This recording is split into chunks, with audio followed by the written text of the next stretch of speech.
Assalamualaikum warahmatullahi wabarakatuh. Jumpa lagi dengan channel Erik Arisada. Kemarin kita sudah membahas tentang dunia per-YouTubean, diantaranya itu apa itu YouTube, kemudian motivasi saya di dalam bermain YouTube. Selanjutnya saya juga membahas tentang trik utama seorang YouTuber agar dia bisa mendapatkan hasil dari YouTube atau bisa berpenghasilan di YouTube. Dan sekarang kita akan membahas tentang macam atau jenis-jenis YouTuber. Ini sangat penting kita ketahui, terutama bagi seorang YouTuber pemula, karena dengan mengetahui ini kita bisa menentukan kita mau jadi jenis YouTuber yang apa. Sehingga kita tahu jenis YouTuber, kita juga akan tahu dampak atau akibat kedepannya. Jika kita jadi YouTuber A, akibatnya akan seperti ini. YouTuber B, kedepannya akan berdampak seperti ini, dan seterusnya. Oleh sebab itu, simak video ini sampai akhir, jangan di skip. Oke teman-teman, langsung saja kita mulai videonya. Jenis YouTuber yang pertama adalah YouTuber hitam. Dikatakan YouTuber hitam karena dia itu melakukan segala cara untuk mencapai tujuannya. Dalam hal ini tujuan seorang YouTuber adalah monetisasi. Ini untuk YouTuber pemula. Di dalam monetisasi itu ada dua cara, yaitu mencapai 1000 subscriber dan juga 4000 jam tayang. Kemudian ada juga digunakan oleh YouTuber yang sudah monetisasi. Dalam hal ini adalah dia ingin meningkatkan penghasilannya. Bagaimana dia bisa mendapatkan penghasilannya meningkat, dia menggunakan segala cara, dan cara ini adalah cara yang dilarang oleh YouTube, cara yang melanggar peraturan YouTube, sehingga dikatakan YouTuber hitam karena melakukan cara-cara yang melanggar aturan-aturan YouTube. Contoh, kalau untuk YouTuber pemula yang mengejar monetisasi, biasanya dia itu melakukan sub for sub, di mana sub for sub, saling subscribe, itu merupakan hal yang dilarang oleh YouTube. Dan juga ketika kita melakukan sub for sub, itu tidak ada jaminan subscribe yang kita dapatkan itu permanen. Terkadang setelah kita melakukan sub for sub, itu subscribe kita dianggap spam, dianggap sampah oleh YouTube, sehingga harus dihapus, alias nanti subscribe kita akan hilang. Jadi sia-sia kita melakukan sub for sub, subscribe ternyata kok hilang. Dan ini juga banyak salah paham di antara YouTuber pemula. Ketika mereka melakukan sub for sub, itu mereka menyangka sub for sub itu men-unsubscribe channel kita, alias mereka tidak jujur, karena setelah sub for sub dia keluar lagi, tidak mensubscribe secara permanen. Itu banyak yang salah paham, padahal tidak seperti itu, karena sistem YouTube itu membaca bahwasanya subscribe yang kalian lakukan merupakan subscribe yang spam, sehingga harus dihapus. Ada juga contoh ketika kita mau mendapatkan 4000 jam tayang, kita melakukan hal-hal yang instan seperti kita beli subscribe, kemudian seperti kita beli viewer. Jadi supaya cepat viewernya mencapai 4000, kita membeli viewer, atau juga dengan menonton sendiri, atau juga dengan saling tonton dengan orang lain. Itu adalah cara-cara pintas, di mana cara pintas tersebut adalah dilarang oleh YouTube, dan masih banyak contohnya ya. Kemudian saya berikan contoh juga untuk YouTuber yang sudah monetisasi, di mana dia itu ingin meningkatkan penghasilannya.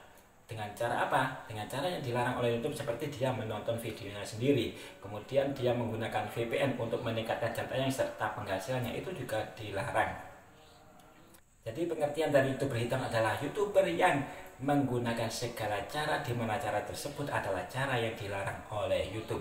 Kemudian jenis YouTuber yang kedua adalah YouTuber putih. Kebalikan dari YouTuber hitam, YouTuber putih adalah YouTuber yang konsisten di dalam jalur YouTube, alias tidak keluar dari aturan-aturan YouTube.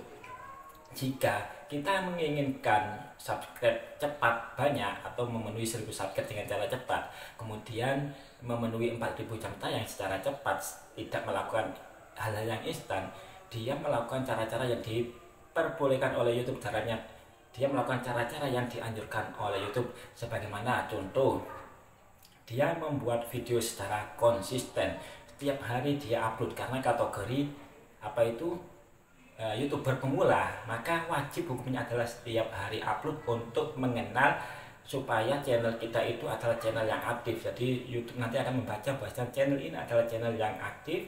Kemudian kita juga bisa membuat video secara bagus, kita edit sedemikian rupa supaya orang yang menonton video kita itu tidak bosan. Kita kasih efek animasi, kita kasih efek suara, kita lightingnya juga dibaguskan dan seterusnya. Terus ada pertanyaan, bagaimana kalau kita YouTuber pemula yang belum mahir dalam dunia pengeditan atau mengambil video, mengambil gambar? Maka tidak masalah. Kamu sebagai seorang YouTuber pemula tidak usah ragu-ragu. Kalau kamu minim ilmu tentang editing video, tentang pengambilan gambar dan lain sebagainya, tidak usah khawatir. Belajar ya, belajar mulai dari nol. Kita mampunya hanya sekedar ambil gambar, kita rekam video, kemudian kita upload. Tidak bisa editing, tidak masalah. Tidak bisa editing, tidak masalah. Kita syuting langsung upload, kita rekam upload, tidak masalah. Tapi seiring berjalan waktu kita itu harus mengupgrade diri kita, menambah ilmu kita supaya kedepannya kita itu bisa berkembang dan mendapatkan hasil sesuai dengan apa yang kita inginkan untuk mendapatkan penghasilan dari YouTube. Jadi untuk sementara bagi seorang YouTuber pemula yang minim ilmu, tidak masalah, kita jalan aja, kita manfaatkan HP yang kita punya. Kalau punya HP kentang, ya manfaatkan HP kentangmu. Kita rekam, kita upload, tidak masalah. Kemudian sambil berjalan kita juga terus belajar sampai akhirnya nanti kita akan menemukan menemukan kemampuan diri kita di dalam dunia tersebut. Dalam hal ini adalah dunia perYouTubean, mulai dari editing, mencari ide, mengambil gambar dan seterusnya. Ini adalah solusi untuk para YouTuber pemula yang ragu-ragu melangkah karena minim ilmu, tidak ada pengetahuan tentang dunia perYouTubean. Kalau kalian tidak mau jalan, tidak mau praktek, tidak mau action, ya percuma saja. Nunggu ilmu banyak sampai full ilmunya sampai banyak, tidak jalan-jalan.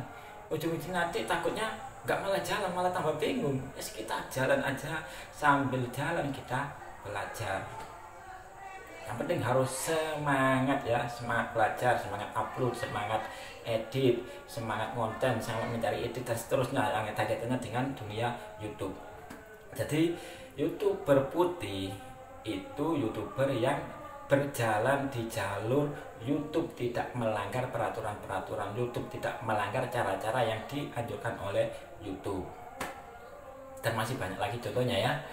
Jadi dia tidak melakukan cara-cara yang hitam, cara-cara yang instan, yang pintas, yang dimana cara tersebut itu dilarang oleh YouTube.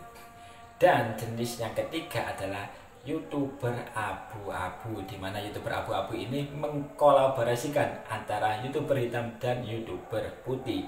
Dia itu menggunakan semua cara hitam dia lakukan, cara putih juga dilakukan, semua dilakukan sebagaimana yang saya lakukan. Jadi saya ini termasuk, kalau saya nilai, adalah kategori YouTuber abu-abu. Di awal-awal itu saya juga kepingin bagaimana sih caranya cepat mendapat subscribe, cara cepat mendapatkan viewer. Maka segala cara itu saya lakukan, mulai dari sub for sub, beli subscribe, kemudian saya tonton sendiri, saya subscribe sendiri, itu saya lakukan semua. Karena ya biasalah, YouTuber pemula itu biasanya menggebu-gebu, kepingin cepat-cepat dan monetisasi, bisa gabung partner itu, padahal di belakang sana itu banyak kendala yang bisa kita dapati. Setelah kita monetisasi, apakah kita langsung dapat gaji? Tentu tidak, teman-teman ya. Tidak, bahkan perjuangannya lebih besar daripada kita sebelum monetisasi, jika monetisasi kita itu didapatkan dari cara yang pintas dan tidak dibenarkan oleh YouTube. Jadi karena saya dapat monetisasi itu dari jalan pintas, mulai sub for sub dan seterusnya tadi, ketika saya sudah monetisasi, saya tidak bisa langsung dapat gaji. Kita ketahui bahwasanya kita bisa gajian dari YouTube itu menunggu $100 pertama, yakni kurang lebih 1.300.000. Kalau di bawah 1.300.000 kita tidak akan bisa mendapat gaji dari YouTube, alias tidak bisa cair dari YouTube. Kemudian proses dalam mencapai 1.300, 1.300 itu masya Allah butuh waktu lama, 1 tahun. Bayangkan 1 tahun menunggu 1.300.000, padahal Setelah monetisasi saya tetap semangat untuk upload. Karena apa? Karena kesalahan saya sendiri karena melakukan hal-hal yang dilarang oleh YouTube, sehingga ketika saya sudah monetisasi, penonton saya itu tidak stabil. Jadi awal-awal saya sering menonton sendiri, saya melakukan saling tonton, saling subscribe. Setelah monetisasi saya tinggalkan itu semua. Pelan-pelan saya tinggalkan. Ternyata penontonnya sangat sedikit. Padahal penghasilan dari YouTube itu didapat dari iklan. Iklan itu didapat dari orang yang menonton video kita. Kalau sepi penonton, otomatis penghasilan kita juga akan sepi alias sedikit. Sehingga dari sini kita itu bisa menyimpulkan, kita kedepannya sebagai seorang YouTuber, terutama YouTuber pemula, itu kita mau jadi YouTuber yang jenis apa? Jenis hitam, terserah kalian. Tapi dampaknya bisa berakibat fatal pada channel kalian dan penghasilan kalian. Iya, kalau cuma dampaknya itu video dihapus, mungkin tidak masalah, penghasilan kita juga akan berkurang. Tapi kalau dampaknya sampai signifikan, ujung-ujungnya bukan hanya video kalian yang dihapus, tapi channel kalian yang di-banned, yang dihapus oleh YouTube, wow alam, selesai sudah. Kalian harus buat channel baru, video kalian hilang, channel hilang, udah selesai, karena channel kalian di-banned oleh YouTube. Kemudian yang kedua itu YouTuber putih. Tentu YouTuber putih adalah YouTuber yang berjalan di jalan yang lurus, sehingga awalnya itu susah, kita membangun itu susah, pondasinya itu ditata dengan benar.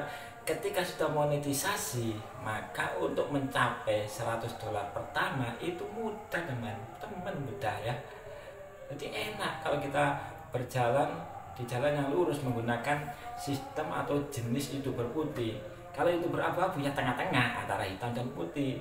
Jadi ya tergantung, kalau lebih banyak hitamnya ya dikhawatirkan nanti seperti dampak dari YouTuber hitam. Kalau putih ya enak, nanti kita mungkin membangun atau membenahi channel kita itu tidak terlalu sulit, karena kan kita mengkolaborasikan dua cara, hitam dan putih. Jadi ketika kita sudah dimonetisasi kemudian kita mau membenahi, itu tidak terlalu sulit daripada kita fokus ke hitam semuanya. Ya ujung-ujungnya nanti takutnya kalau yang hitam channel kalian akan di-banned. Tapi kalau yang putih, ujung-ujung nanti penghasilan kita akan stabil. Kalau sudah dapat penghasilan stabil, enak, itu kemungkinan besar video-video yang lain yang ada kaitannya dengan video tersebut itu juga akan ikut terdongkrak. Saya rasa pembahasan kita sekali ini sudah cukup, semoga bermanfaat. Terakhir, jangan lupa like, komen, share video ini, subscribe channel ini. Sampai jumpa pada video dan tutorial berikutnya. Wassalamualaikum warahmatullahi wabarakatuh. Salam YouTuber.